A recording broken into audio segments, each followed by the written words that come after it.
že okrem príjmov, ktoré nie sú predmetom dane, nie je predmetom dane ani cestovná náhrada, ktorá je poskytovaná v súvislosti s výkonom závislej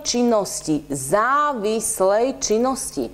Čiže čo je to závislá činnosť? Pracovnoprávny vzťah, jedna dohoda, druhá dohoda, tretia dohoda. Keď si pozriete v zákone o daní z príjmov paragraf 5, čo sú to príjmy zo závislej činnosti? Máte tam príjmy obvinených vo väzbe, príjmy členov družstiev, máte tam príjmy členov vlády, sú tam konatelia zahrnutí, je tam pracovnoprávny vzťah, sú tam členovia družstiev.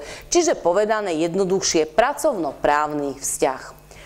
Ako náhle sú vyplatené cestovné náhrady niekomu, kto u mňa nemá príjmy zo závislej činnosti, ale vykonával pre mňa prácu a ja som sa s ním dohodla na vyplatení cestovných náhrad, tak tá druhá strana, ktorá pre mňa robí prácu napríklad na základe faktúry, na základe zmluvy o vykonaní prác alebo služieb, alebo na základe mandátnej zmluvy alebo autorskej zmluvy, tá si musí tieto všetky cestovné náhrady priznať a zdaniť. Tá to oslobodené nemá.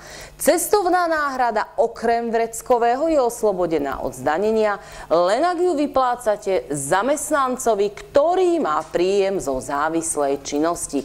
Na to treba dávať pozor. Ale tým zase nechcem povedať, že keď ja sa dohodnem, treba s nejakým súdnym znalcom, auditorom alebo nejakou firmou, čo mi ide robiť zabezpečovacie systémy, počítačové systémy, že bude u mňa 2-3 dní, kým mi to celé zainštaluje, kým mi to zabehne, že jej preplatíme PHM-ku, preplatíme jej ubytovanie, strávne, proste dohodnem sa s ňou, že je toto pre